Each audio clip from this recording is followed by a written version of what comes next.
All right, now here we go. Let's get this. Let's do this. Oh yeah. All right, there we go. We here now. I'm ready to go now. Excuse me. I'm ready to make this thing pop off now. How's everybody doing, man? How y'all living? Let me let everybody know that we're live right now. All up off in here. Who the hell is texting me? Okay. Why texting me right when I'm going live? How y'all doing, man? I can't see the chat room yet, but I'm going to. Let me just get it together. And I'm glad to have everybody tuning in this lovely evening. Y'all bear with me 1 second. Let me get it together. I'm a little late, but I'm here. I'm a little late, but I'm here, family. By the way, Hidden Colors 5 in movie theaters all over the country this August 1st. That's in a couple of months. It's August 1st. That's in a couple of months. You can get your tickets right now at hiddencolorsfilm.com. Everybody go to hiddencolorsfilm.com. Get your tickets to join us live. Well, not live, but join us and join everybody at the Hidden Color screenings all around the country. Look and see which city it's playing near you. The LA screening, I'm going to be there. It's going to be celebrity star-studded. A lot of folks are going to be there. That one is going to be Wednesday, the 31st of July. That one's going to be Wednesday, the 31st of July in Los Angeles, the Hollywood premiere. The LA people, you will be the first people to see the movie. I'll be live right now. All right, sorry about that. I'm letting social media know that I'm on right now. But yes, all my LA people, you will be the first to see HC5. And you'll join me and others there. Let me let everybody know on the gram. Let me let everybody know on the gram that we are live right now. Mod you up. Well, some of y'all, I don't know who you are. Where are my mods, by the way? Where are my mods? Let me see if I got any mods in here. Where are my mods? I don't see none of my mods in here. Okay, we got a lot of... Okay, where the hell are my mods? Where in the hell are my mods? All right, I might have to start modding some people up. Let me get that together real quick. Because there's a lot of folks in the room, and I don't see my moderator list. You understand? But again, like I said, everybody get their tickets at hiddencolorsfilm.com. Let me let people know on the gram that we're live. I know YouTube was having some issues earlier. There was some kind of issues going on with YouTube where it was down. YouTube was actually down in a few places. So I hope that doesn't have any kind of impact on tonight's broadcast. I hope that doesn't have any bearing on the game we're going to chop up tonight. Let me let everybody know on Instagram that we're live real quick. Y'all bear with me real quick. Okay, everybody's trying to hit me up on the gram. There's a lot of important things I want to chop it up with you guys about. Hold on 1 second. Hey, what's going on, guys? I'm live right now on YouTube, so swipe up and join me live right now. Swipe up, join me live right now. All right. Hold 1 second. Boom. And then do that. Then I'm good to go. I've been busy all day, man, just putting all the finishing touches on HC5. Putting a lot of finishing touches on the film. All right. Okay. Now let me see what's going on with this mod thing. Let me look and see if I can mod a couple of people up like this. I haven't modded new people up in a long time. Let me see if I can do it on here real quick before we get to spitting. Where we at? Let's see. Let me see where we at. Where my regulars at? Where my regulars? Okay, I got my man POV in here. Okay, let me Patricia Jenkins. Let me see if she's a mod. Add moderator. Okay, I can add people from here. Okay, yeah, let me add a lot of people. Prince Vermeer, I'm gonna mod you up. My man Prince Vermeer, he's been in here for a minute. Yeah, we're gonna get it real popping. Now, don't just start banning people indiscriminately, all right? Yeah, there's a lot of trolls that's gonna come in. Where are my regulars? Let me see. Where are my regulars? Let me see if I see some names that are very familiar. Let me see. More Melanin, definitely my sister More Melanin. Let me mod her up. More Melanin is modded up. Who else? Who else? Who else? Kalisha, I see Kalisha's name a lot, so we mod her up. Kalisha. Who else? Yeah, we're gonna get it modded real cracking up in here. Hold on. Da, da, da, da. Is Ola in here?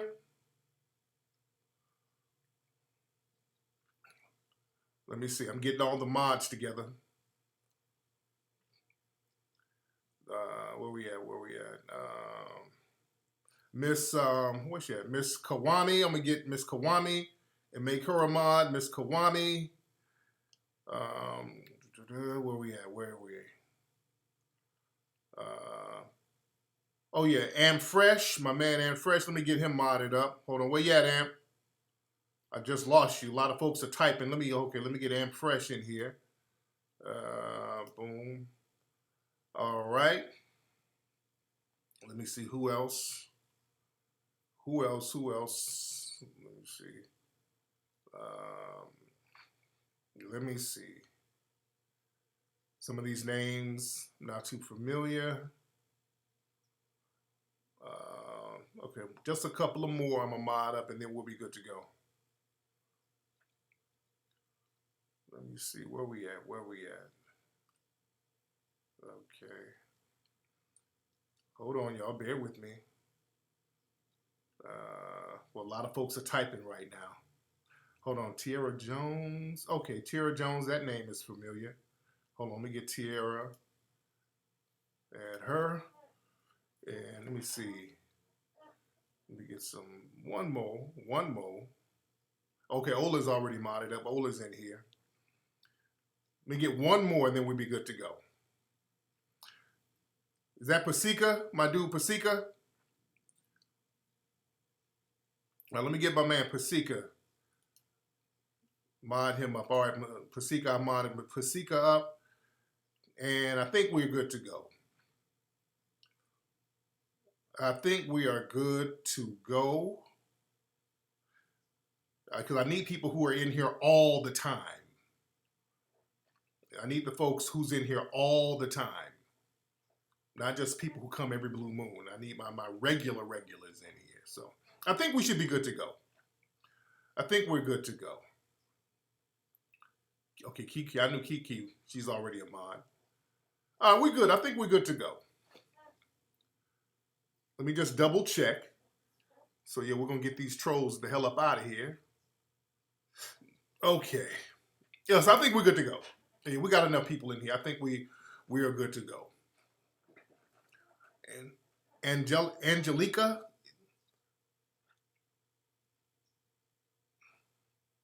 Okay. So I think we are good to go, family. All right. All right, so we're good. We're good. So now we can chop it up like we need to chop it up. All right, folks are coming on in the room. Oh, man, a lot of stuff we got to touch on tonight. Sorry for the delay, guys. We just had to make sure the troll situation was taken care of. You know how it gets. You know, when the Melanoid family gets to chopping up some game with each other and we start building, we always see people wanting to dissipate that energy. You dig? Hold on one second. Let me get my scroll together. All right. So y'all watching the Warriors game? The Warriors are winning right now. Who are they playing right now? Because I'm not really following everything. They're playing Toronto, right? Hey, where are they playing? I haven't really been following it. I've been seeing stuff on social media.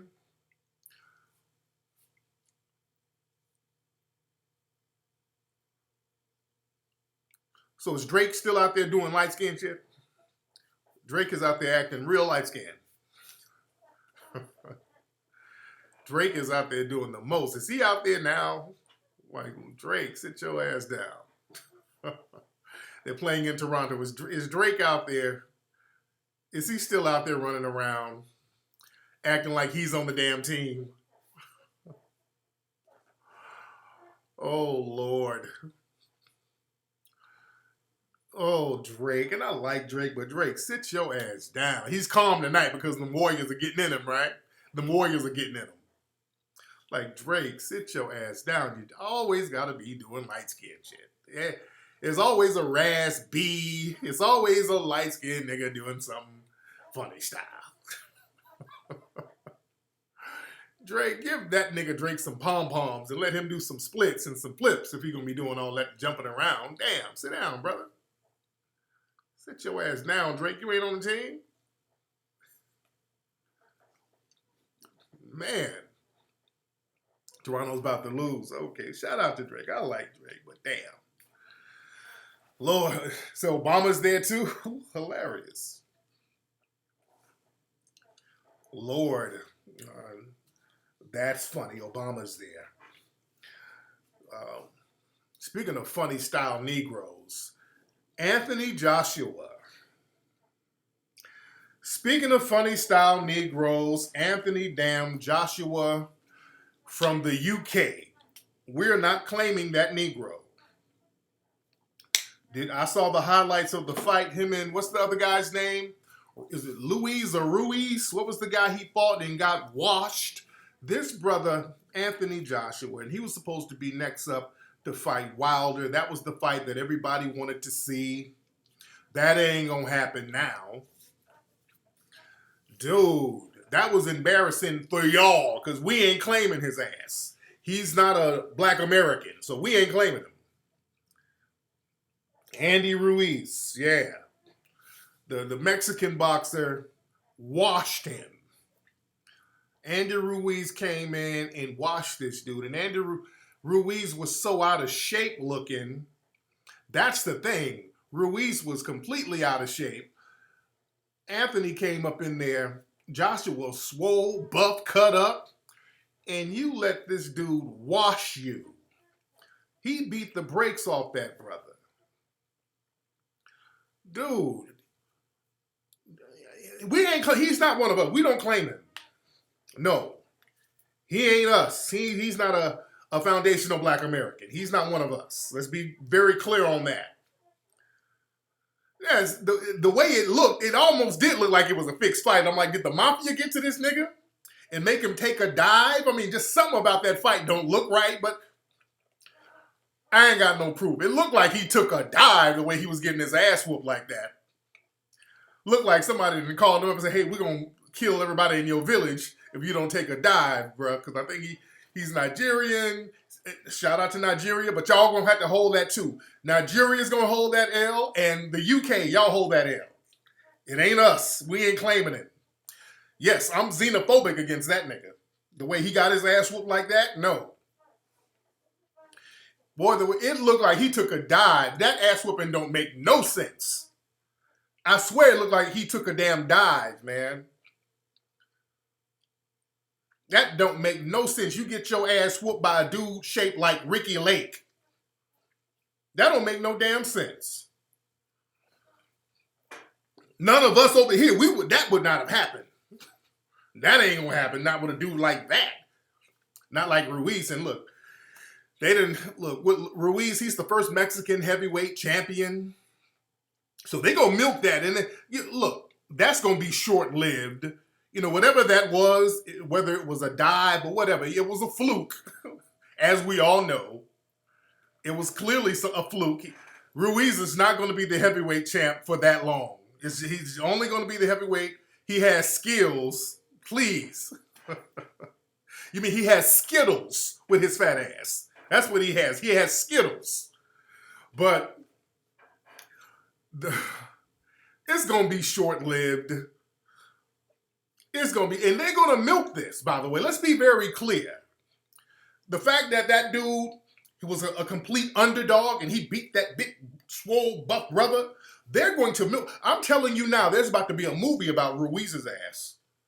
They're going to make a movie about him He's going to be the new Mexican Rocky. He's going to be Rockycito.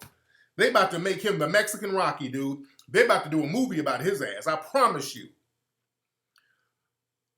That's a major victory. Even though they know it's going to be short-lived, they're going to milk that thing. They milking that. They're going to do a movie about his ass, and they're going to get Rosie O'Donnell to play Ruiz. Joshua should be ashamed. Even if he took a damn dive, he should be ashamed. Lord, when he goes back to Nigeria, y'all better throw some burnt jollof rice at his ass. Just shame and shun him. Shame him and shun him. Man, so they ain't us. So y'all, the Hispanic community, shout out to y'all. Congratulations to your win. Don't y'all come running up on us. We beat your guy. We beat it. No, that ain't us now. Let's be clear. That's them. You ain't beating none of our guys. His big ass ain't gonna do that to Wilder. I want to see that. Let's see that match. You dig?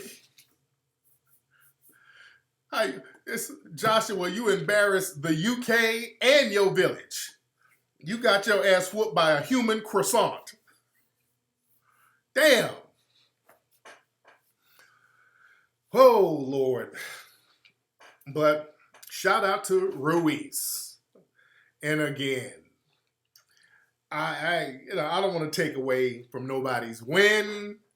I swear it looked like a dive. It looked like somebody could have taken a dive, but what do I know? What do I know? You dig? I want to see him get down with Wilder. Oh my God. Man, so yeah, they're very celebratory because of that. So, shout out to them. Anyway, did y'all see Kamala Harris, Kamala, whatever the hell? She was doing some kind of talk, and she's done, by the way, as far as being a candidate. She's done. She was somewhere. I think she was in the Bay. I don't know where she was from. Where she was, where the thing was. That's not that. Some kind of event where she was on stage and they were talking about something.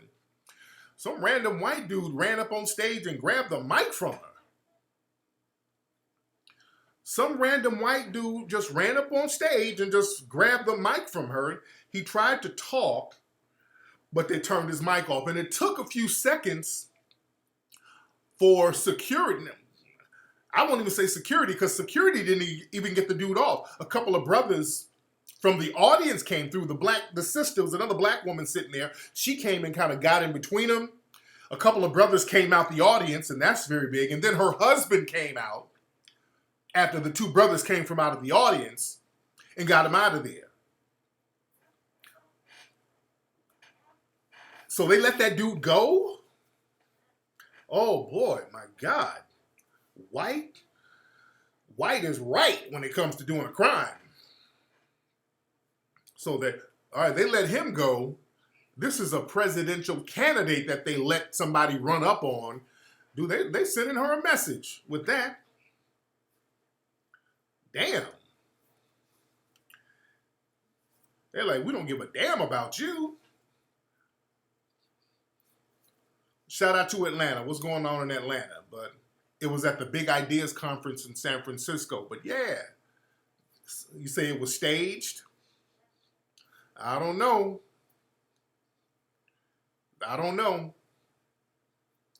But that was a wake-up call for her. Oh, the dude did Bernie Sanders the same way some years ago? Wow. So why would they stage it?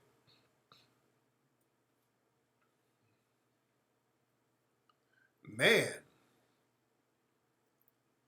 So she's not required to get any Secret Service protection, but still, you running for president, so shouldn't your security be on top? Shouldn't it be on point? And she's a damn prosecutor, so she's all clicked in with law enforcement. I mean, damn. They let her go out like that? And it was some brothers that jumped up and came to the damn rescue. Yeah? And he got away with doing it. So, you know, I don't know if it was staged. I know a lot of folks don't have too much sympathy. And again, I don't want nobody to be attacked or whatever, but I mean, don't expect black society to come to the rescue putting on the capes. You know, but all the black folks she done locked up. So now that a zaddy is running up on her, don't expect us to come out with the capes. Yeah? And she ain't winning. She's not winning at all. She's not winning at all. So hold your own nuts. And we'll offer prayer. But hold your own nuts as far as that. I got to see that movie about the Central Park Five. A lot of people are telling me about that. I'll probably watch it tonight. I've been hearing good things about it. I'd like to see it, and I heard it's a good piece. So I'm going to probably be watching that tonight. So that should be very interesting. But again, HC5. Also, yeah, we're going to have the trailer for HC5 this week. I wanted to have it tonight, but my editor is still putting the finishing touches on some things. But this week, we're going to have the full-length, new, official trailer. The trailer that you've seen so far, that's the first look trailer that we posted up a little while back. We're going to have the full trailer this week. And I'm telling you, HC5 is such hot fire. It's a roller coaster ride of information. HC5 is the movie of the decade. This is the film of the decade, man. We're going there with so much good information. Oh, man. I can't wait for you guys to see it. A great cast. The cast was phenomenal. You dig? I really can't wait for you guys to see it. It'll be released not too long after we have it in the theaters. And again, July 31st out here in LA. That's going to be the Hollywood premiere. And August 1st everywhere else around the country. We're going to add a couple of more cities to the website. Now, New York, we're going to have a few big screenings out there. The tickets are not for sale in New York yet. We're going to have a couple of big screenings out there. I know one of them is going to be August 2nd, that Friday. So you guys stay tuned for that, my New Yorkers. So we haven't forgotten about you. We're working on Houston. We're working on the Bay Area. We're working on New Orleans. Got it? We're working on Houston. Yes, it's going to be in Miami. One theater's on the site. My man Carl, the promoter, he's going to put together another screening out there same day. Out there in the, I think Fort Lauderdale, in that area. Somewhere in the Miami area. It's going to be another screening the same night, so we'll keep you guys posted as far as that. Oh, yeah, I think when Ola's going to take care of the one out there in Raleigh. Yes, there's going to be one in Raleigh. Indianapolis, Minnesota, Minneapolis, rather. So you just go to the website. Yes, Philly, yes. Baltimore, yes. So go to the website, hiddencolorsfilm.com. hiddencolorsfilm.com. Yes, Bethesda Row out there in Washington, D.C. Yes, we're going to do Baltimore. We got to get Baltimore together. Ola, remind me of that tomorrow, please. Let me get that knocked out. How can you see Hidden Colors 5? What's up, Saint Deco? You go to hiddencolorsfilms.com. hiddencolorsfilm.com. hiddencolorsfilm.com. We're in here heavy. It's a lot of us in here. A lot of stuff we want to talk about. Now, this week, well, yesterday, on social media, they were talking about how the month of June is Pride Month. It's Gay Pride Month. The month of June. Got it? It's Pride Month. I'm going to talk about that a little bit later.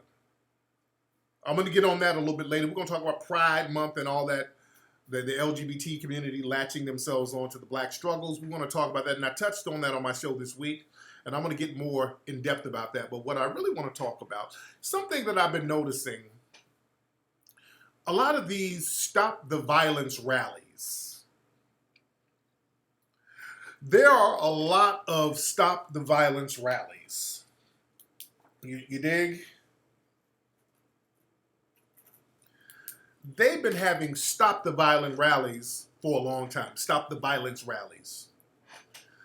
A lot of these stop the violence rallies are usually sponsored by the city, by police agencies.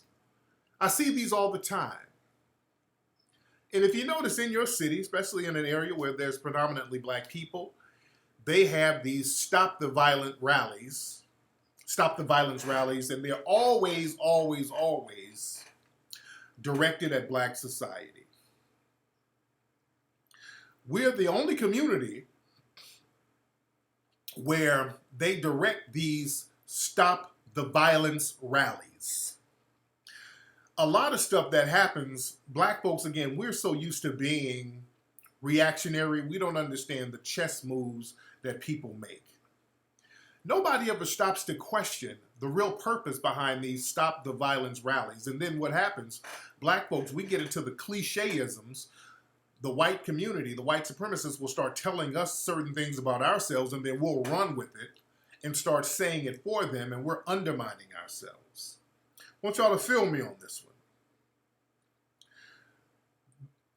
What's the purpose of a damn stop the violence rally? It's a cliche. Nothing happens without there being a purpose. On the surface, the purpose is we want to stop all these black people from committing all this violence. The problem is a damn rally ain't going to help that. I want y'all to think, family. A rally is not going to stop anybody from committing a crime. You think a Negro out here who's high on cocaine, who needs a hit and ready to go up in somebody's house with a baseball bat to get a VCR, you think a stop the violence rally is going to stop that nigga from wanting to get high? You think a stop the violence rally is going to help a dusty, self-hate Negro want to go fight somebody else? That's not going to help nobody, a stop the violence rally. Stop the violence rallies, they don't really stop anything. People don't commit crime because somebody's not telling them to stop. Let's think about that.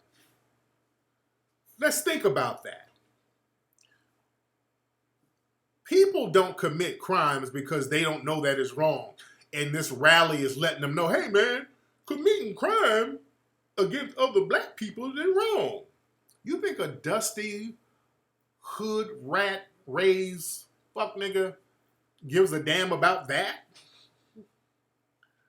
You dig?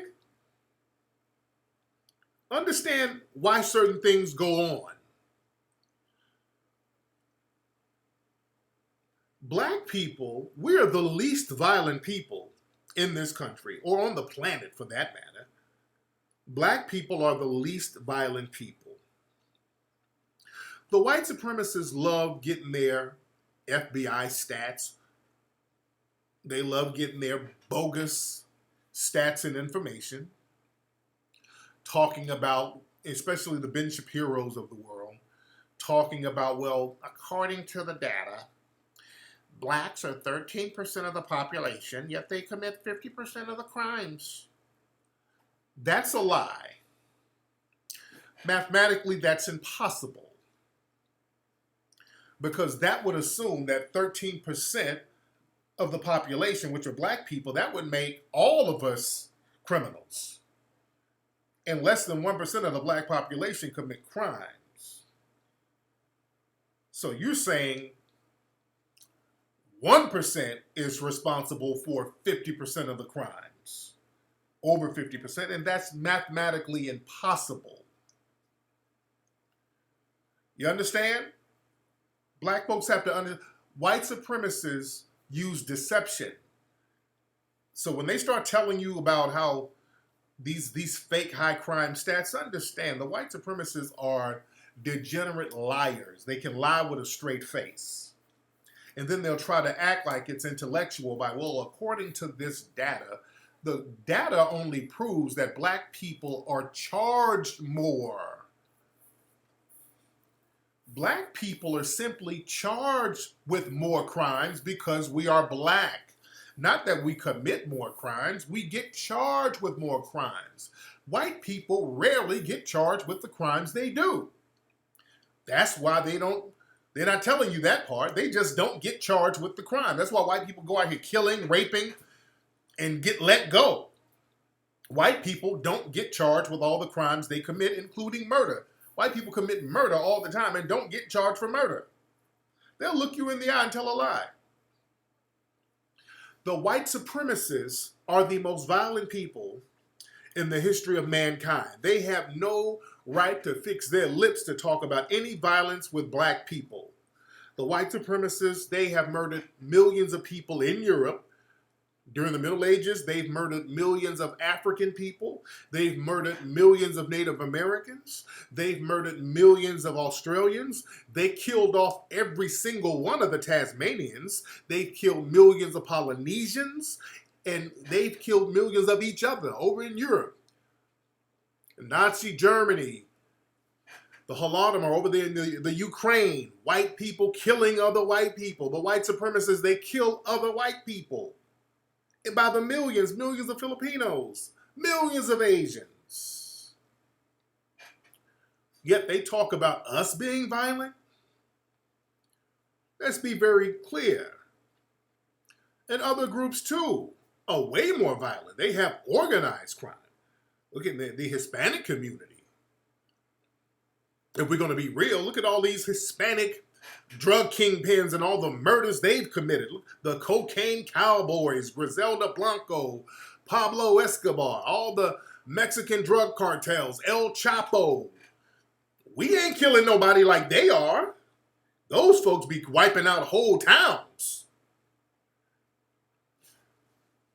I mean, let's look at all these other groups. They be going on kill. They kill. And then when we out here talking about we need to stop the violence.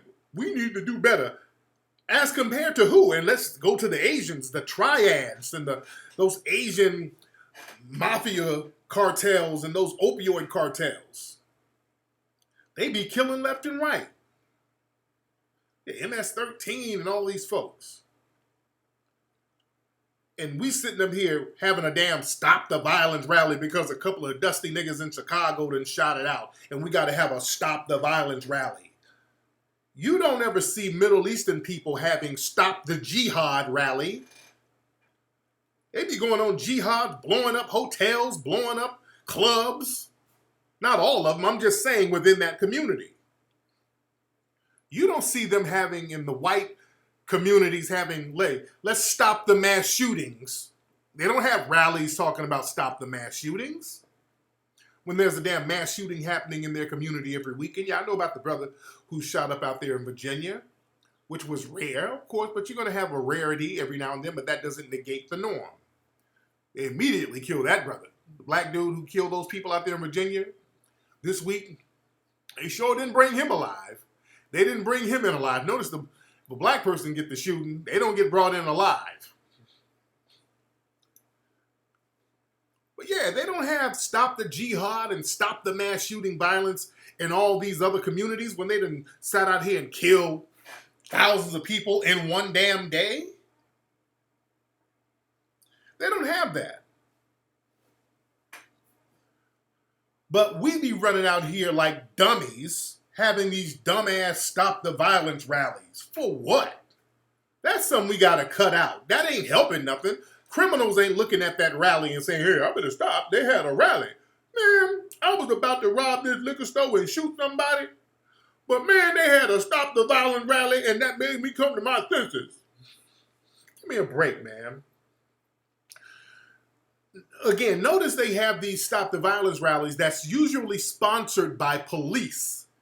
Usually the police are helping to sponsor that, or some kind of DA, a district attorney, a prosecutor. The city is sponsoring those stop the violence rallies in black neighborhoods, and they make a big media thing about it. We better understand the chess move. The reason they do that is because they want to further criminalize you. That's a chess move that black folks keep falling for. When they have these stop the violence rallies and they have a whole big media thing about it, they get a couple of activists in the community and they give you the mic, they let you talk all that shit. We gotta stop killing each other out here in these streets. Yay! The minute they do that, they start getting more laws on the books, and they're gonna use that rally to justify more laws against your ass. That's why they do it almost immediately, and a lot of black folks don't catch this. Immediately after all these stop the violence rallies, they start coming up with all these crazy laws where they're sweeping everybody up. They do it all the time, and most black folks don't even catch that. They use that to criminalize everybody, and they can point to these Negroes. Well, hey, they wanted us to do it. It was those activists. They had a stop the violence rally. See, they wanted us to do something, so we had to do something. The blacks wanted us to do it. We got to stop falling for that. It's a chess move. What I'm telling y'all, listen, whenever you see the police out there with some activists and they got signs talking about stop the violence, whenever you see that, immediately afterwards, you're going to start seeing all types of new laws and black folks getting rounded up and swept up in those cities. It never fails, and most black folks don't even catch that. If you wanted to really do some type of stop the violence thing or kind of mediate beefs between street cats, that has to be done on a real grassroots level without the intervention of prosecutors and law enforcement, like what Big U did. Shout out to Big U in LA. What he did, he got on the phone, he got all the G's together from different sets, and they had a little walk, they had a little powwow. It wasn't all that old bullshit, all these other folks, all these other people. It was just street cats all getting together and coming to an agreement. Hey, all that on-site stuff, we're going to have to let that go. It ain't going to be on site no more. You know, we got to keep the peace. All the stuff that's going on with Nipsey, we still got to keep our heads straight so we good. So they weren't all parading around in cameras and all that. So they did it the right way. That's how you do it. You do it like that. If you do that. But we got to stop that getting with the police and then having these stop the damn violence rallies, because it's a con game that they're running on us. It doesn't stop any violence. All that does is give them justification to come up with more laws to sweep up everybody in the damn community. You dig? We really, really, really, really got to stop that and understand when these people are running a con game on us.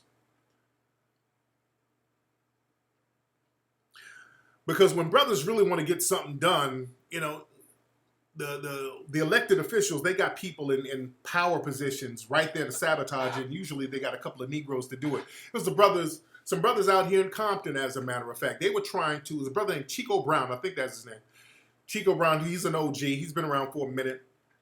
And Chico raised some money, like, you know, $500,000 to employ some former gang members, some brothers, to kind of fix the infrastructure in Compton, fix the streets, use that money to employ them and hire them and get these brothers on jobs and create jobs for them. I mean, the brother had a great idea, and some mammies down there in Compton and a couple of zaddies on the city council down there, they voted against it. They voted against it. They deliberately put mammies and people who sabotage black society to undermine any type of real progress. Yeah, Chico got blocked. Yeah, they turned him down. Yeah. So, you know, when it's time for us to really get it popping, they do everything they can to undermine us. See, that's going to stop the violence. So, like giving folks jobs, giving them some constructive things to do.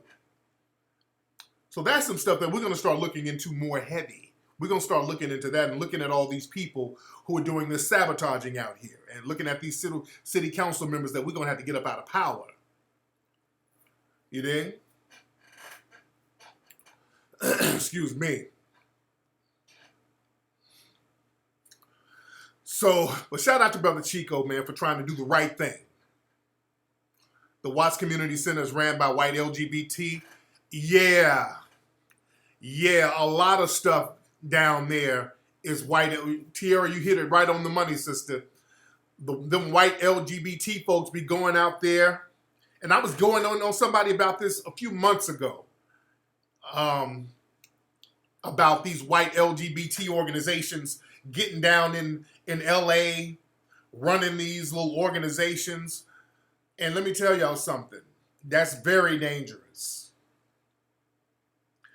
When brothers try to get out there and do it, they get undermined in all types of ways. But then they let these white LGBT organizations come in and set up shop and give them a blank check to do whatever, all types of federal dollars to do whatever. And they're not really helping the community. Yeah, they had Justin Bieber down there and all that stuff. I remember that. I was talking about that on my show not too long ago. Yeah, they had Justin Bieber down there. And the white LGBT community, man, they prop up some black folks like, oh, look at these black folks. Look at how they're being disenfranchised and send us the money.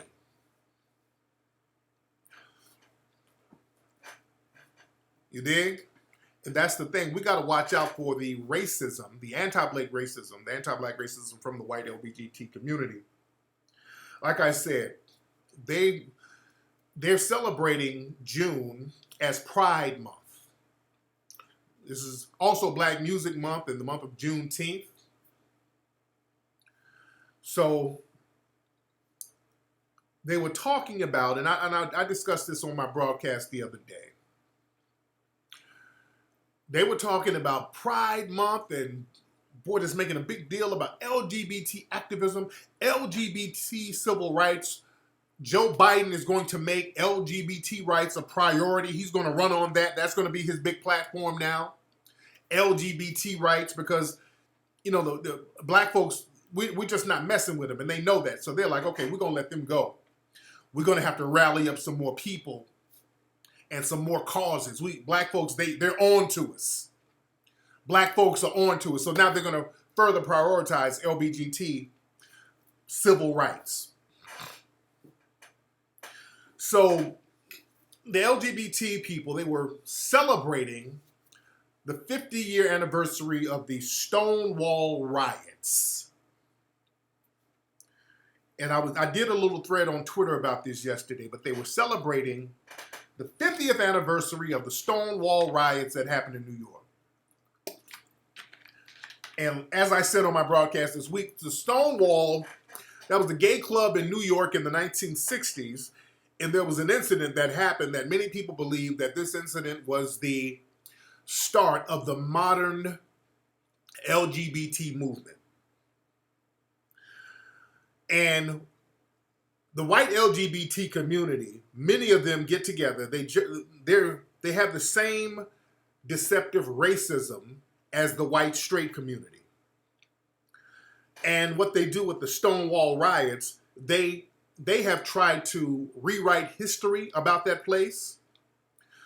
They've changed the narrative, and they're just straight up lying about what happened at that place. They are straight up lying about what happened at the Stonewall. And they're trying to make, like I said, Stonewall, they're trying to make that their Selma, their Edmund Pettus Bridge. Because the white LBG community, they've been trying to latch on to black society as a way to undermine us and create comparative oppression for them. They've been trying to conjure up some type of comparative oppression for white people in the LGBT community, and there is none. Ask yourself, if the white LBG community is oppressed, and that's the whole narrative, black folks are oppressed, and being gay is just like being black. We're all oppressed. It's not the same. Who's oppressing the white LGBT community? Who's oppressing you? And where are you oppressed? What are you being stopped from doing? Who's stopping you from doing certain things? if you're a white person in the LBG community? How would they know that you're LBGT in order to oppress you anyway? How would they know that? Unless you told them, and you don't have to tell them. So how would they know to oppress you? And who's oppressing you? See, they never talk about who's oppressing them. They might talk about it in an abstract way. They'll say something about the right. Well, the right, the conservatives and all that stuff, but they're right-wing people in the LGBT community, like Milo and others. So who's oppressing the white LGBT community? And this is the trick bag that they do. Notice why they always run around talking about, well, the people who are very homophobic are black people. You know, there's a lot of homophobia in black society, and then they'll get other black folks to say it for them. You know, black folks are real homophobic. Homophobia in black society is rampant. Just like when CNN got Van Jones on television, and Van Jones, they made him say homophobia in the black community. He said it about 5 damn times. Yeah, you know, homophobia in the black community. Yeah, you know, there's a problem with homophobia. I mean, he just kept saying homophobia in the black community. I'm like, wait a minute. That's very deliberate. So what they're trying to do by saying that the real homophobia is in black society and they're oppressed for being homosexual, well, it's black people who are oppressing them. That's the correlation where they're trying to switch it to. They're trying to switch it to say that black people are oppressing white gay folks because we're just so damn homophobic. Notice whenever they criticize people for being homophobic, they don't criticize other white people for that. They criticize us. They're always calling black people homophobic. Because if they get black kids and put a black kid in a dress and we say, hey man, why are you putting a little black boy in a dress? Why you got a black boy wearing lipstick? Oh, you black people are homophobic. You're oppressing me. I'm white and I'm homo and you're oppressing me. Look at the chess move that they're playing, man. They're trying to flip it as if we are the oppressors of them. This is why they're trying to gut the Civil Rights Act. And they're using those civil rights laws against us. They're going to use the laws that are supposed to protect us. They're going to use those laws against us. So now if a white person who's LBGT runs up on us and tries to practice white supremacy and we defend ourselves, we'll get charged with a hate crime. Just like that black woman out there in North Carolina when a white supremacist gay man was molesting her daughter. Her 12-year-old, 14-year-old daughter was getting fondled. Her breasts were getting fondled by this grown man. This sister was about to tase him. The police told her, if you would have tased him, we would have charged you with assault. So that white supremacist gay man would have had more civil rights protection than the sisters. This is chess that they're playing, folks. This is why we got to call that out now. That's why I'm hell on their ass. Most black folks are scared to do that because white people in the LBG community, they have a lot of job positions that they throw crumbs to black folks, just like at the Watts Community Center. They come in and they have these little community centers and it's run by white LBGT, so they'll hire a couple of token Negroes, and we're so happy to get those little crumbs, we don't want to say nothing, especially in Hollywood. Black folks don't really want to say nothing in Hollywood because a lot of white LBG people have big positions in Hollywood, so black folks don't want to say nothing. You get scared. You don't want to call out the racism within the white LBG community. And they've been playing chess moves with us, undermining us left and right. But they're undermining this whole thing of they're prioritizing LBGT rights because they're not black folks out here getting our brains blown out. What's up, TJ? What's up, bud? I'm on live right now. My boys, they're here. What's going on? Y'all went to the store with mom? You took your iPad with you? What's up? Show everybody your haircut. Come here. Haircut. Mm-hmm.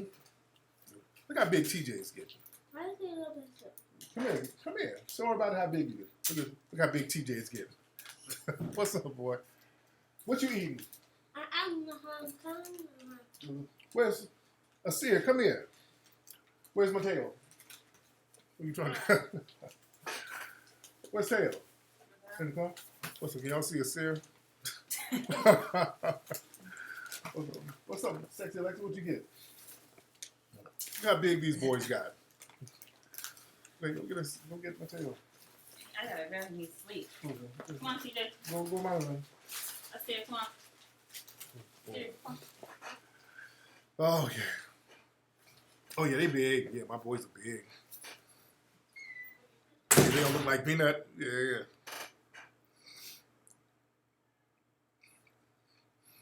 But yeah, like I was saying. So go back in the house, buddy. I'll be in the house in a minute. Cause they be coming in my office in here trying to play with the crispy puppet. Yeah. Man. But okay, it's cold. But Siri, go out there because you got to close that door. It's freezing. Yes, indeed. But like I was saying, they keep pressing and promoting. You know, get him. It's cold now. Oh, Shit. Go on, mommy. Close that door. My toes are cold. Shit. Sorry about that. But yeah, like I said, a lot of black folks are scared to say something about it. And what they're doing now, they're with all these politicians, with black folks are, we got white supremacists out here hanging nooses, Confederate flags, shooting, stabbing, killing black folks left and right. And they're going to prioritize LGBT rights. And they're not being oppressed by anybody. Nobody's mass incarcerating white people from the LBG community.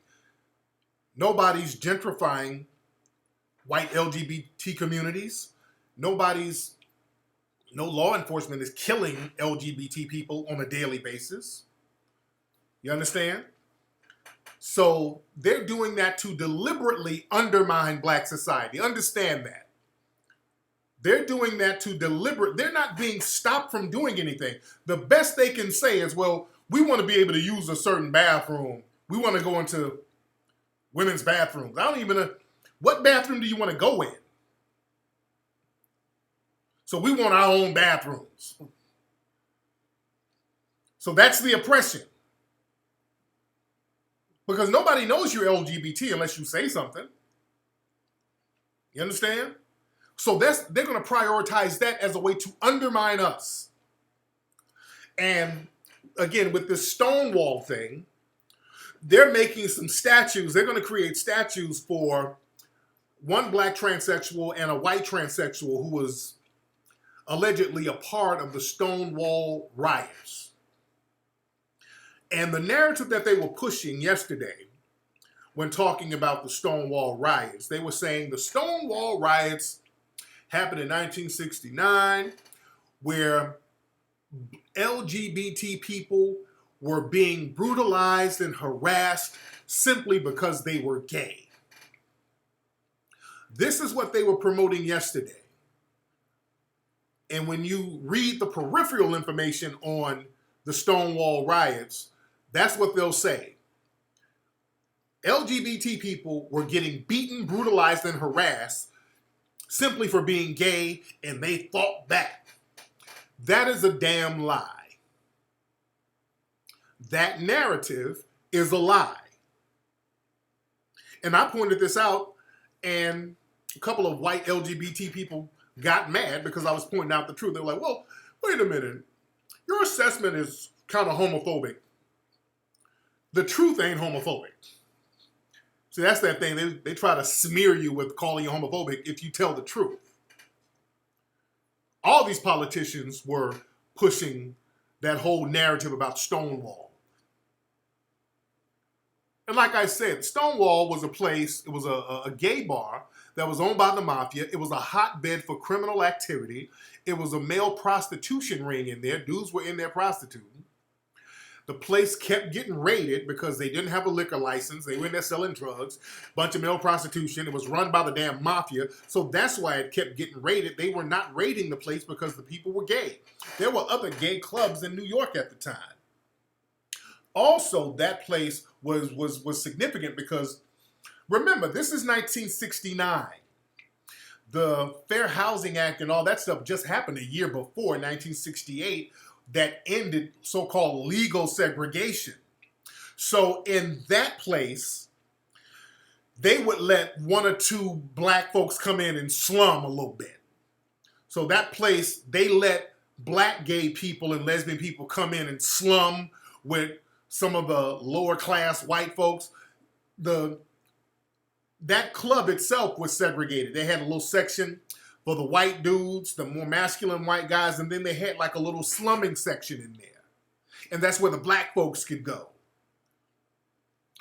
What happened when the police kept raiding the place, the police would usually harass the black people.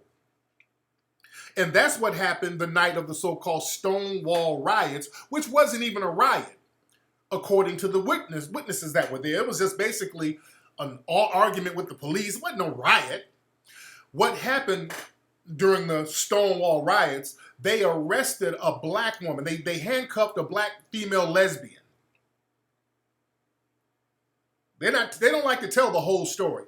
They arrested or they handcuffed this black female lesbian. They kind of roughed her up a little bit. And she was like, well, damn, somebody help me. Then another black trans man threw something at the police, and the black people were fighting the police. So it was really a racial thing. They were targeting the gay black people. So what happened, just like they always do, the white LGBT community, they'll latch on when black folks are fighting. They'll latch on and like, hey, look at us, we're fighting. They latch on to what the black folks are doing. See, they're not going to tell you the truth. They're not going to tell you the truth. You dig? Yeah, the Marsha guy, he threw a brick because they were roughing up the other black woman. And see, they try to hide it. They're like, well, she was a woman of color. She was a biracial woman. It's a light-skinned black woman who they roughed up, who was a lesbian. They roughed her up, and the black dude threw something at the police. So it was the black folks fighting against the racism. But the white LGBT community, they glommed on to that. They were like, oh, look, this is an LBGT issue. Same thing they did with the Jussie Smollett hoax, which we all knew that was a hoax from day one. But they were like, oh, this is a racist and homophobic attack. So let's hurry up and make some money off this. When that Jussie Smollett fraud lie came out, now we all knew that it was a fraud. We knew it was a lie. And I kept pointing out all these white LGBT organizations started collecting money real quickly. When they did that Jussie Smollett hoax, which I think it was organized by several white LGBT groups, that's why they ended up dropping the charges. When that happened, all these white organizations started collecting money very fast. Oh man, this is horrible, this racist and homophobic attack. Donate money to our organization real quick. It was a real quick money grab because they were like, let's hurry up and make money off of it before the jig is up. Then they start passing them laws, like Corey Booty, and they're like, we need to get this Equality Act pushed because of Jussie Smollett. Let's hurry up and get this Equality Act pushed real fast. That was orchestrated by them. They were scamming. Now some of the right-wing white folks, they saw the scam. That's why they're busting open those books of Jussie Smollett. They're trying to find out, okay, we want to see who all was involved in them dropping the charges on this thing. They got to put a black face on it and glom on to us. But they've always done that. They've always tried to create a comparative oppression situation that they could milk. Because the white LGBT community, they know good and well they're not oppressed by anybody. Nobody's oppressing them because nobody knows your sexuality unless you tell somebody. But the thing is, you get to undermine black society, so they play this little chess game. Just like the whole thing with Matthew Shepard. Y'all remember Matthew Shepard? The white gay community, he became like a martyr for the white gay community. The Matthew Shepard guy, the white boy who got killed, and they said that he got killed because he was gay. You know that's not true. They even heard, passed the law, the Matthew Shepard law, but what they did, they attached that law to James Byrd. Remember the brother who got drugged down there and lynched down in Texas? So they had, they got to put a black face with it in order for it to make sense. So they made that brother James, they made that Matthew Shepard law and latched it on a hate crime law, and they latched that together. And Obama was pushing that, by the way. But the narrative is that Matthew Shepard, the innocent white boy, he was just at a bar, and some people targeted him because he was gay, and they killed him. And boy, the white gay community, and not just the white gay community, Hollywood, they all jumped on that. You had people like Elton John calling down there, and Madonna and Ellen. I mean, it was a big corporate thing. They know how to stop stuff. Let me tell you, the dominant society, if they want something stopped, or if they want to make a move, or if they want to have a movement against something, they know how to do it when they want to. Boy, all the big white celebrities got together and start getting laws passed with that Matthew Shepard thing. They all jumped on that Matthew Shepard thing.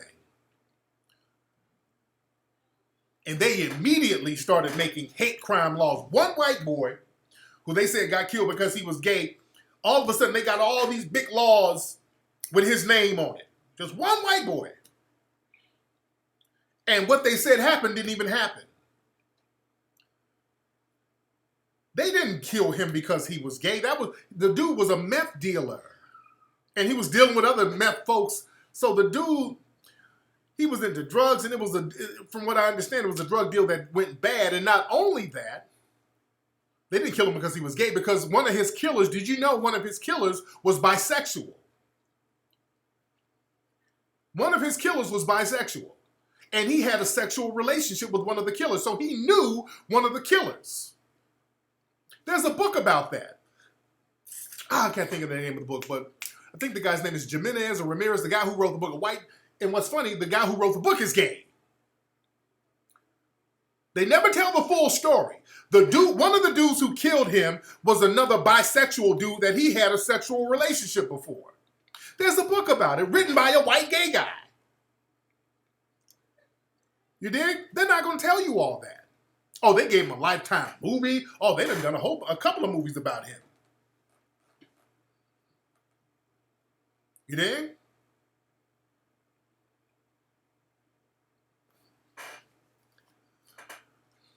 Just like with the Stonewall things.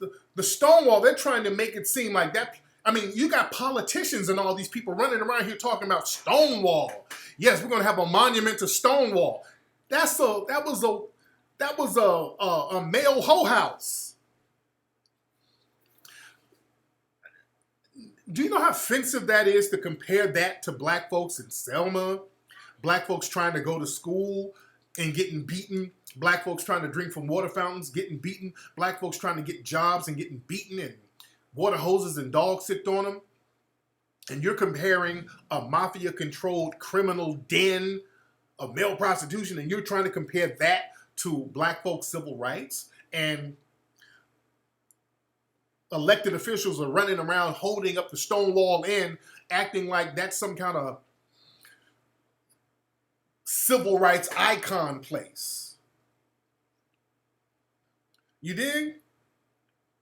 They're running around trying to act like this is some kind of civil rights icon where these people were just trying to be who they were, and they were unjustly attacked, and that's just not the narrative. That's just not the narrative at all. The Stonewall Inn was a bussy bodega. They were there selling bussy left and right. They done propped up a bussy bodega. That's very insulting to black society, comparing that to the civil rights movement. Very, very disrespectful. This is why you got to know history, family. This is why it's very important to know history. Because the dominant white society, they just will not tell the truth about history. They're always going to throw some lies up in there and twist the truth and mix it up. You dig?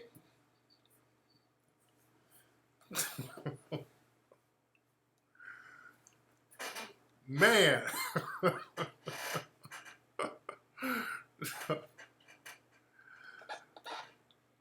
You know what? I still don't know the cause of death for our brother Ron New. I still don't know the cause of death.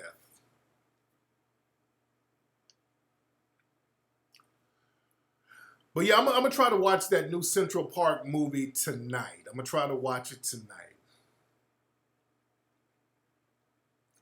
So again, when y'all see them, because you're gonna hear it all this month, they're gonna keep talking about the Stonewall Inn. Understand the truth about that place. Understand the truth about it. They're rewriting history about the Stonewall Inn. They're rewriting history about it. One thing I've been seeing, and on my broadcast this week, I talked about how Black people, we should start researching the people who are policing your areas. Black people, we need to have a personal database of who's on the police force in our cities. We should not let people, as us being taxpayers, we pay their salaries with our tax dollars. We shouldn't let people run around our communities that we pay taxes in, acting as secret police. They're running around, we don't know who they are, we don't know their identities, we don't know anything about people, and they have complete power over our lives, over the lives of our children. Black people, we have to start getting to know the police in our areas, meaning we need to research them. We need to research them and see who they are, good or bad. If they're doing good, we reward them for doing good things in the community. If we see them doing nefarious things, we need to take note of that.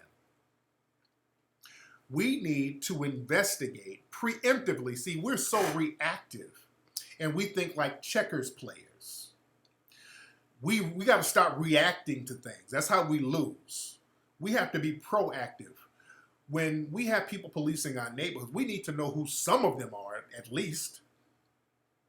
We need to find out who they are, where they're from, what their ideologies are. Other groups, other communities, they know the police.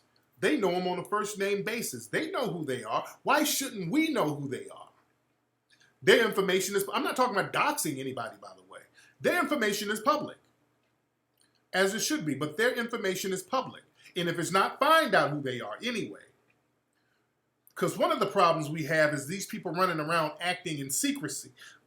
Now, in Philadelphia, there was some organization, I think it was a white-run organization, but I just found out about this today. They have been tracking police officers out there in Philadelphia. What they've been doing, they've been tracking their social media. They've just been investigating and looking at the social media of police officers in Philly, and they done found they done got like 3,500 of them, and they see that on their social media, these cops out there are posting vile, racist filth on their social media. And this advocacy group, they publish the stuff. We should have been doing that we should be doing that. They done published the names of these officers who are sitting up on social media posting all this illegal stuff, posting all this vile stuff about black folks. Google what I'm saying. The one in Philadelphia, yes, I'm talking about the one in Philadelphia. That should be done by us in every single city in this country. We should be doing the same damn thing. We should investigate everybody preemptively, so when we see somebody do something slick, we'll already have documents on that person. You dig? We got to be proactive here. This whole secret police garbage, that Gestapo stuff that they're doing, we're walking around like sitting ducks. They done popped up. They're doing ambush killings. We don't know who these people are. The unions are hiding them. Enough of that. Just like with Amber Geiger, you look at her page, her relatives throwing up white supremacist hand signals. We need to do the same thing these white advocacy groups do. They investigate.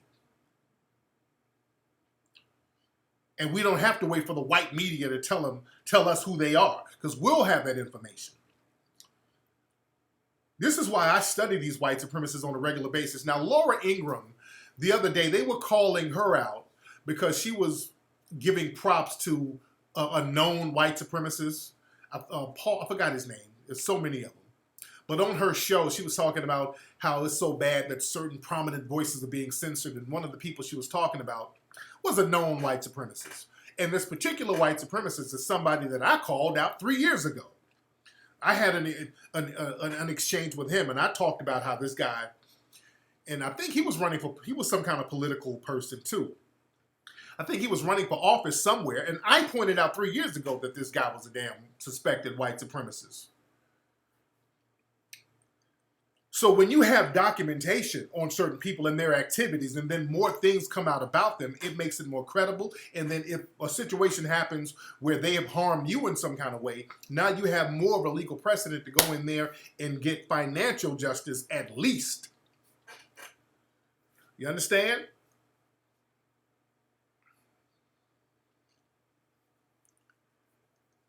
Paul, yeah, that guy. And then you get him up out the paint. You kill his credibility. Real talk, and Kiki made a real good point. You can do it on the low. You don't even have to. That's the good thing about it. You can do it on the low. You ain't got to publish it. Now you can. There could be a centralized database, but you don't have to. You can just do it for yourself. Each individual can do that. You can do that in your own city. You can investigate who's policing your neighborhood, whatever neighborhood you live in, because we should be doing that anyway. These are public servants. These people work for the city. You're a taxpayer. You live in the city. These people can come up to you and ask you for your ID at any given moment. You should be able to know who the hell they are too. There's nothing wrong with that. That's why we can say that publicly. Ain't nothing illegal about that. Hell, all other groups know who's in their neighborhood. You know who's policing you. I'm talking about other groups. The Asian community know who they are. The white community knows who they are. The Arab community, they know who they are. But we don't. How do you know? Dude, go look up the police stations in your city. Yeah, look up the police stations in your city. The police station that's close to you, the district that's close to you, see who's policing that area. And usually, this is the thing. Usually, a lot of these places, they'll have the Negro police chief. That'll throw you off. Those are the places you really better investigate. Watch those places that have the black police chief, because that's just the spook who sat by the door for the most part. They'll have a black police chief and everybody else is white. See, that's the spook who sat by the door technique. You dig? So when something happens, the community will know who they are. Real talk, man. We got to start thinking proactively. We got to think proactively. You dig? Dude, first of all, you could just do it on your own as an individual. You can do it on your own. Let me tell you something. I do that, and I do that. Now, I like to know who's who, and I talked about this the other day. Good and bad. If you cool, that's cool. If you are a good police officer, I still want to know who you are. The other day, the police were at my kid's school, out there interacting with the children, letting the children pet the police dog, letting the kids sit in the police car. Okay, if you get to know where my children go to school and you get to know who my kids are, I should know who you are.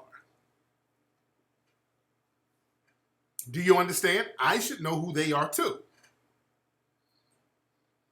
See, we let that happen on their terms. Now, we got to do it on our terms. Because what they'll do, they'll send one or two police officers to the hood to do a little dancing and, do some double dutch and jump rope and all that. And they're like, look, the police, we're getting to know the community. Okay, I want to get to know all of you. Don't send the PR person out here. Don't send Officer Friendly down here, the PR cop. No, I want to get to know all of you. I want to know every one of you on the force, just to know who's working, if you cool or not. I want to know what you're into. You have too much control over the life of me and my children. I want to know who you are, good or bad. You dig? I want to know what kind of views you have. So when you pull me over and I see your face and I'm like, wait a minute, I just saw this guy on Facebook throwing up a white supremacist hand sign. Okay, I'm going to get on the phone. If I see him, I'm going to call 911 and keep 911 on the phone, and I'm going to tell him, 911, I'm pulled over by one of your officers. I suspect that he could possibly be a white supremacist, so I would like to stay on the phone with you to be safe. My daughter. Oh, my daughter's coming now, okay.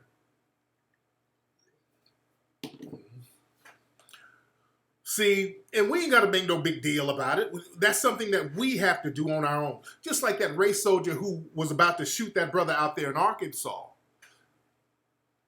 trying to get this brother to make a move so he could justify shooting him. Then I looked at this guy's page. His Facebook page is just full of anti-black propaganda.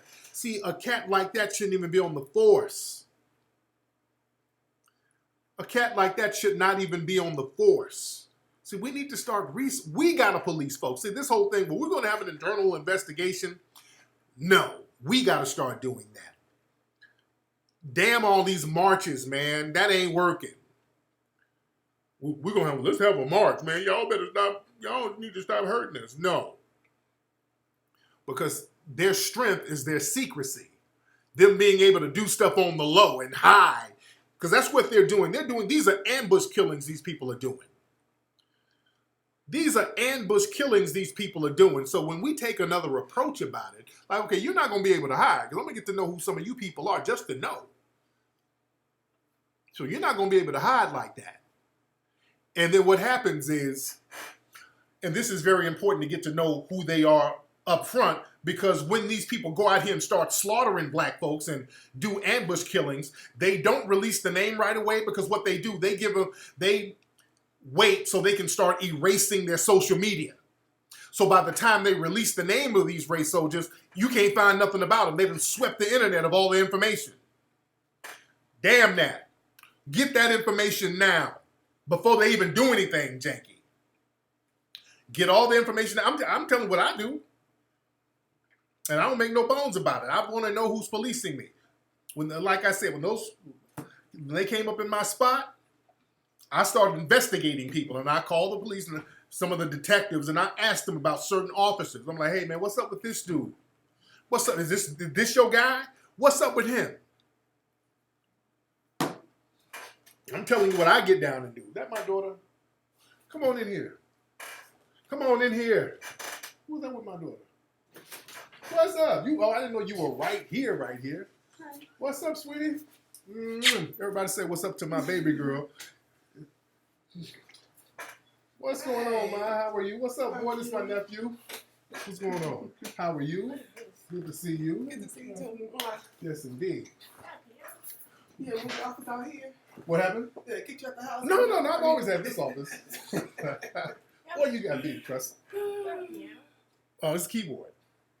No, yeah. Oh yeah, that's like a keyboard. That's just a keyboard too.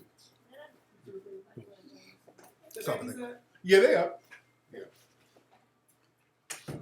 Yeah, sorry about that, guys. Just having a big family. All the families coming out. Yes, indeed. Yeah, the whole family's coming out. Pretty young lady. So, nah.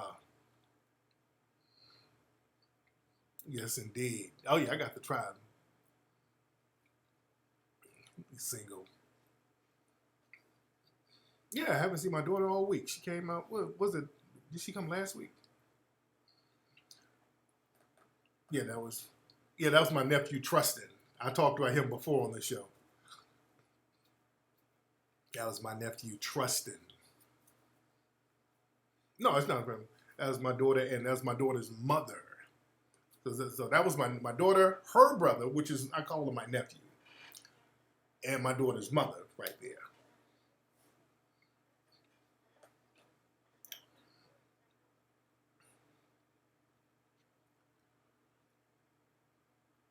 what I say when David Banner says when they kill us, yeah, they messed up a man, Mr. Black's thing. Yeah, they've been YouTube has kind of been funny style a little bit. Yeah, that's the one who was crying during Kung Fu Panda. Yeah, that's the one who was crying during Kung Fu Panda. Yes, I'm still writing the Race Baiters book.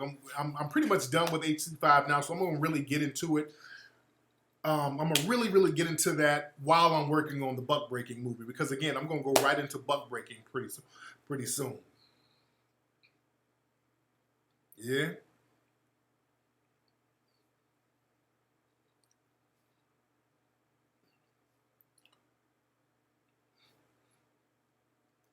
Am I an Indian? I don't know what that means.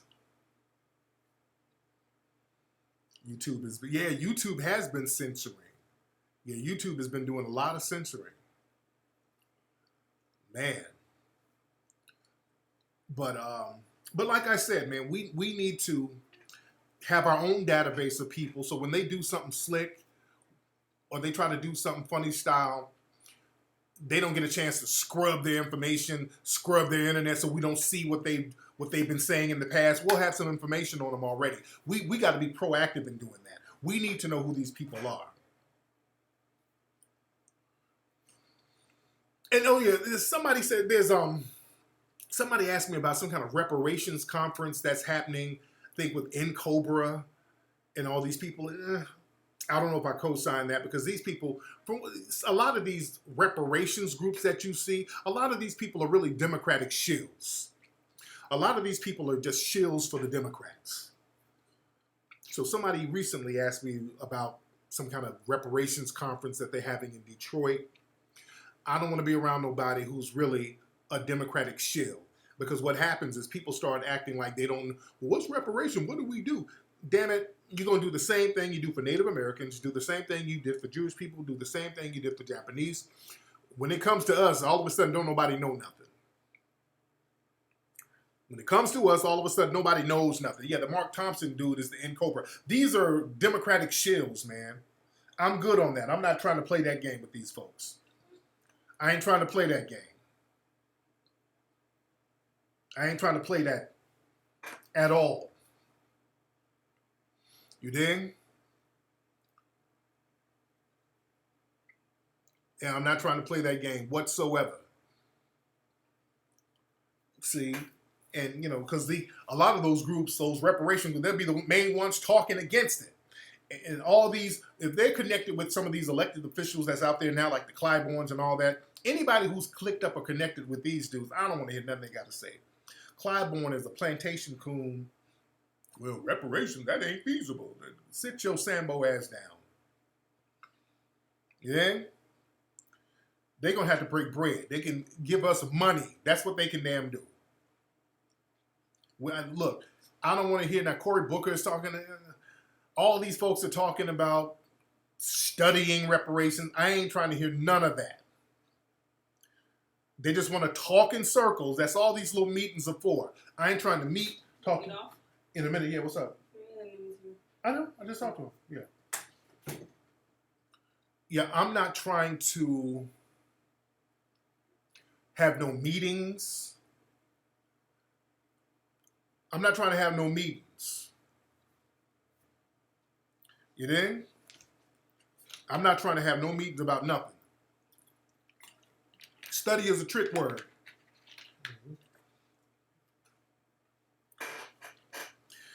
And what happens is folks there ain't nothing to damn study. I mean, give me some damn money. That's what just give me some money. My money. And people try to talk down on, I see these other groups, some of these Sambo immigrants, they'll come in, well, y'all black folks, yeah, y'all begging white people for money. Man, kiss my ass. I pay taxes. My lineage built this nation and built all the wealth. Yeah, I'm begging for what's mine. You damn right. If you can call it begging or whatever. Those terms, those shaming terms don't affect me. That big and that ain't asking for welfare. Shut your ass up. There's usually some outsider saying that somebody who had to suck balls to get a green card. Then, yes, give me my money. That we're owed something. We're owed something. We ain't like some of these other people that came over and just start eating off somebody else's plate. We built the damn plate, the table, the kitchen. It's our stuff. I don't.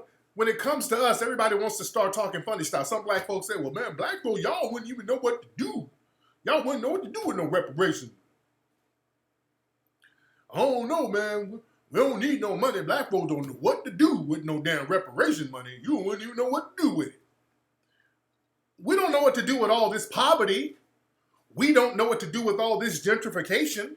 We don't know what to do with all this mass incarceration. We don't know what to do with all of these ambush killings by race soldiers. We don't know what to do with that, but give me some money and that will help me figure out what to damn do. Don't worry about it because we ain't doing too well without the money. So don't tell me what I will do or what I won't do with the money. And if there's any black person who's out here confused about what to do, man, I just don't know what to do with the money. Nigga, give me your check. I'll show you what to do with it. If you are black and you confused about what to do with your reparations money, well, hand that thing over to me and I'll show you how to flip it and flip it good. I'll show you how to do something with it.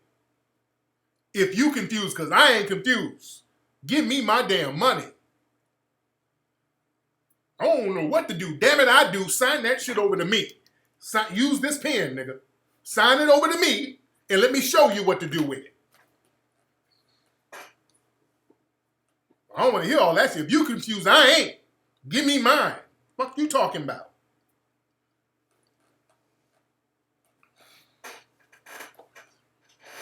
Yeah? When it comes to, you don't ask Asian people what they gonna do with the money, the Native Americans, they get that money, they be drinking on the reservation, they be getting high with it. They will never ask them what they gonna do with it. That's money that's owed to them, and you give it to them. Nobody gives these conditions, but with us, okay, where you gonna spend it? What you gonna buy with it? You buy whatever the hell you wanna buy with it. You dig? Damn, when anytime other folks get money, there are never no conditions about what to do with the money. But with us, man, I don't know what to do with that. Please, don't let them run that game on you. And everybody wants to act confused. They ain't look, when it comes to helping us, all of a sudden everybody starts playing dumb. Where the money gonna come from? Man, that's a lot of money. How do we assess that? Man, how are we gonna find out that's a lot of money? Where it gonna come from? Now they don't know where, you don't know where the money gonna come from. Now look, when it came time to mass incarcerate black people with Biden's law, they magically came up with billions of dollars to build these prisons. They magically came up with billions of dollars to pay overtime to these race soldiers. They magically came up with billions of dollars to get all of these militarized weapons and vehicles and all of this stuff to target us and mass incarcerate us. And they miraculously came up with all this money to go down there to Baltimore with all of this military grade gear with helicopters and tanks. When it comes to oppressing us, the money just comes overnight, don't it? When it comes to oppressing black folks, boy, the money just magically shows up. I remember being in Baltimore with the Freddie Gray uprising. I'm looking at all the equipment that was out there. Military vehicles everywhere. I'm like, these vehicles got to be like 10, 20 million each. All these military, multi-million dollar helicopters all over the place. All this, it looked like Beirut somewhere. It looked like the Middle East somewhere. And all of this for one little city block. The uprising was basically on one little city block. It was like one little area in front of a damn CVS store. That's where everything was happening. And they had billions of dollars of military all confined in one little city block.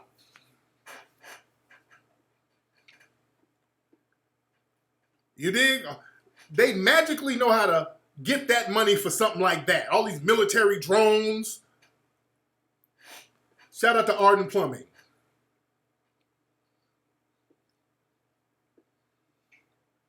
Oh man, they come up with billions and zillions of dollars for everything else, but when it comes time for us, they spend billions of dollars to 20 million, 200 million to fertilize a whale's sperm somewhere in the middle of the ocean. Oh man, they got sonars to find lost octopus. I mean, they find millions of dollars for the most mundane things. They get $2 or $3 billion to send some rover onto Mars to pick up some rocks and bring them back. They send folks up to the moon to get some moon dust. I mean, they find money for every little thing.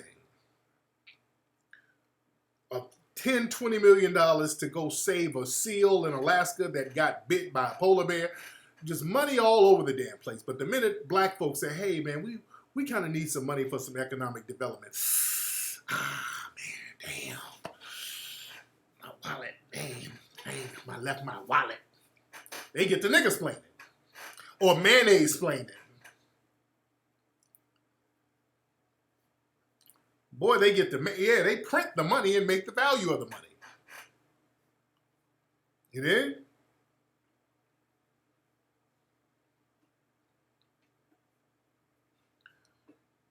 And when it comes time to giving us some money, they love to come up with all these old janky ass alternative ideas. We'll pay you all in Bitcoins.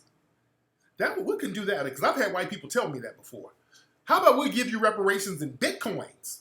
And you give us reparations in Bitcoins on Tuesday. On Wednesday, Bitcoins will be reduced to nothing. Bitcoins will drop down to 2 cents. Oh, damn, wow. Well, we don't say we didn't do anything for you. It's not our fault that the Bitcoins crashed. No, we need that paper. We need that paper. They'll devalue that stuff overnight. Yeah, and all that education programs, nah, that ain't it either. Education means nothing if you don't have an economic base to utilize that education. That's why there's a lot of educated people in Africa can't rub two nickels together because they don't have a place to utilize that education. That's why they got to try to come over here or go to Europe. You understand? We got to get tangibles, land grants, gold, money, tangibles. I don't want no intangible. You can't quantify education. That's not quantifiable. You can't quantify an education. Let me tell you something. I'm educated, but I dropped out of high school. You can't quantify education, especially based on going to a particular institution. I'm educated. I've had debates with Rhodes Scholars and Ivy League people, and I can go toe-to-toe with them. I'm educated. I'm a damn historian, and I'm a goddamn high school dropout.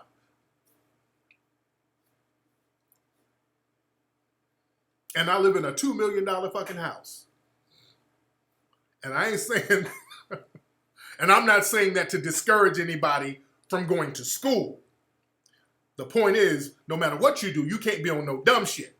Let me say that. Because I don't want people to be like, you go to school and cuss your teacher out. Like, look, if Tariq can do what I can. No, nigga. I had to learn shit the hard way. I had to study extra hard outside of school. I had to study extra hard outside of school. I wasn't feeling school because I just didn't like the setup. It wasn't my get down. I just didn't like all those mammies and bedwenches teachers, and they were trying to miseducate me, and I knew they were miseducating me. You understand? Yeah, Malcolm was educated on his own. Because I noticed one thing in school, I'm like, wait, these people are trying to kill my damn spirit. I don't want to be around these people. They ain't trying to educate me. So I had to go to the school of hard knocks. You dig? I ain't saying drop out of school. I ain't saying go my route, because I took the extra hard route. You don't have to do that. You don't have to do that. You don't have to do that. Yeah, Nipsey Hussle was a self-taught brother. Nipsey Hussle was self-taught. Man. And I was thinking about Nipsey today, man. I was thinking about my brother today, man. I don't know why a text that he sent me came up. I don't know why I don't know how this text just popped up. Let me see.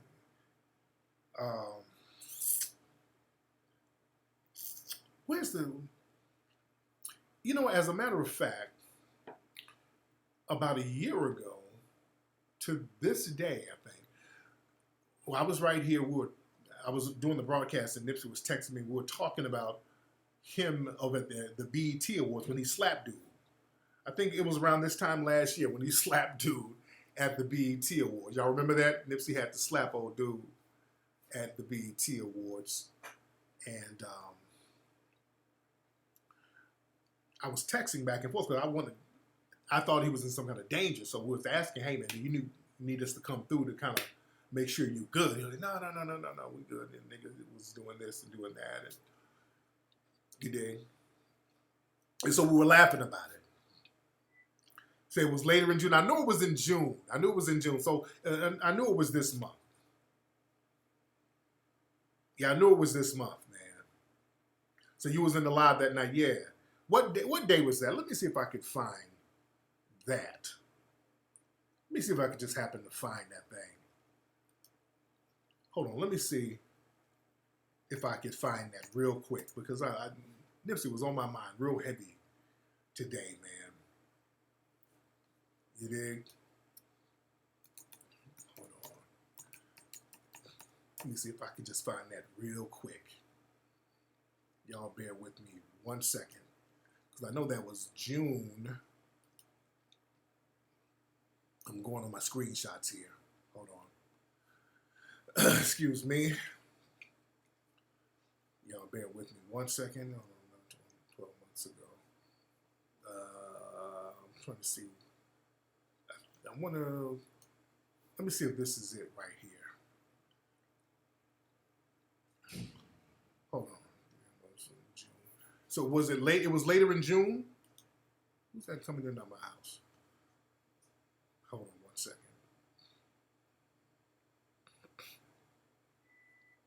Man. Because I know last year was when the white supremacists had that assassination attempt on me, and that was in June.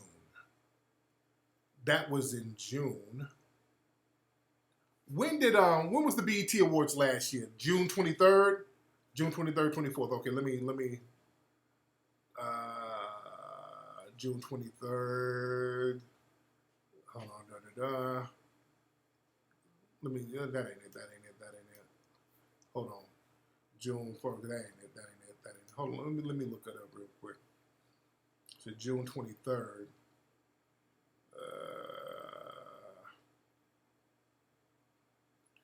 Hold on, let me find it real quick. What the hell is that?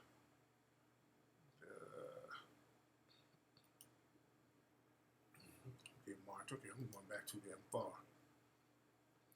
Okay, let me find it real quick. And by the way, while I'm looking this up, go to hiddencolorsfilm.com.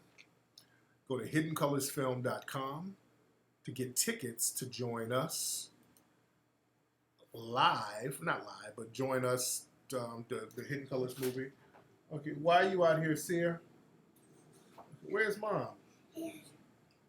And where your pants, brother? My son is out here with his ass out. Go back in the house, brother. Hold on. Can't find this thing to save my life. My name's Militia. Let me see. June 23rd, June 3rd. Okay, hold on 1 second. You need to go back in. I think this is it right here. Okay, this is it right here. Okay. Hold on 1 second. Yeah, this is it right here. All right, we here. Okay, let me find. Being aggressive. Hold on 1 second. But I don't. Hold on 1 second. I'm about to go ahead and take us a nap. Oh, no, leave that alone. Let's see if you're messing with stuff on the desk. Okay. Go back in the house, buddy. Okay. I'm trying to. Let me see if I can play. Hold on, where is this? Sleep standing up, so you can't help it. Y'all bear with me. What's up, Asira? How do you run out? I was telling these people coming out. Oh, okay. Who just left? Get out. I mean, come on. What? Are you done? Almost. No. Hold on 1 second. Hold on. Nipsey Hussle is texting me right now. Okay, this is it right here. Hold on. Okay, let me put the screen on. Okay, so folks running. Sorry, guys. People running in and out the house. Hold on 1 second. Okay, so this was from last year. Last year to this month last year. So this is, hold on. That's me chopping it up. Do my screen like that. All right. All right, so this was last year, the 24th of June. Nipsey Hussle. Hold on. I got to talk about my man Nipsey. Hold on. Nipsey Hussle is texting me right now. Hold on. He got squads. Hold on. And this is last year, man. Hold on. For those that don't know, hold on. Nipsey Hussle had to slap the shit out of somebody tonight. So Nipsey had to slap the taste out of motherfucker's mouth tonight. Hold on. Somebody tonight. What's up, man? Hold on, I'm getting it right now. Hold on. Let me get the clip of Nipsey popping dude in the face. That shit was funny as shit. Okay, this okay. Oh man. Hold on. I have to check on him and see if my dude is alright. Oh man, hold on. All right, so that's enough of that. That's enough of that. So that was a year ago. So just a year ago to this month last year, we sitting here laughing and joking. Yeah, man, we sitting here, just, laughing and joking, and the brother ain't even here, man. Yeah, that was, we laughing about it. It was funny.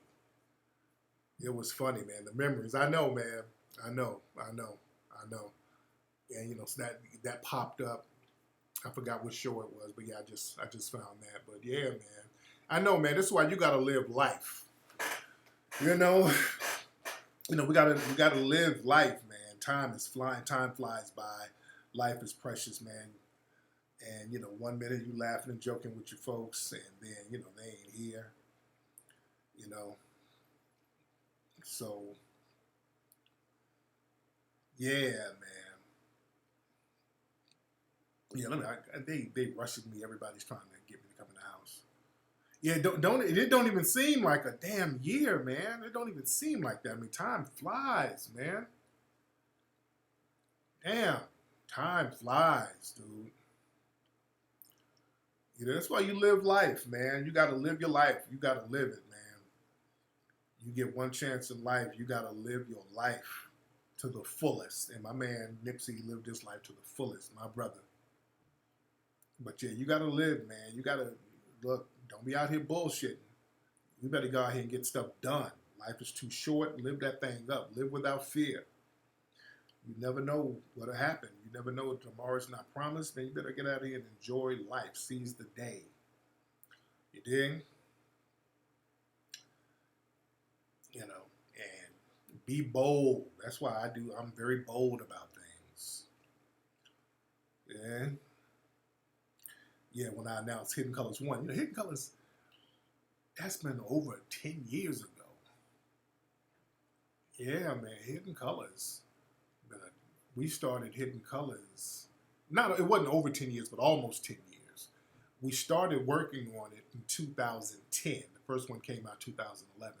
So it's been almost 10 years. It's been almost 10 years. Yeah? Yeah, you go out like a soldier. Go out like a soldier. Anyway, let me go in the house, man. Family's trying to get me in the house. Kids running in and out. But anyway, man, go get your tickets now. HiddenColorsFilm.com. HiddenColorsFilm.com. HiddenColorsFilm.com. Y'all come see the movie, man. This is the movie of the decade. This is the movie of the decade, family. So y'all not going to want to miss this. This thing is going to be sold out. Get your tickets now. You guys, it's 100% going to be sold out. That's why the tickets are on sale early. We got the tickets on sale 2 months in advance because they're going to get sold out. And you better be the first one to get these first screenings because we're probably going to have to add some more screenings later. But you want to get these first screenings. This thing is going to be sold out. It's not if, it's when it's going to be sold out. And it's probably going to be sold out within the next couple of weeks. So y'all need to get y'all tickets now. In New York, we haven't even put the tickets on sale. We know that's going to sell out. That's why we're getting all the screenings together. So when they sell out, you'll have another venue or another showtime to get the tickets. So we're getting that popping. So HiddenColorsFilm.com, ladies and gentlemen, and I'm going to holla.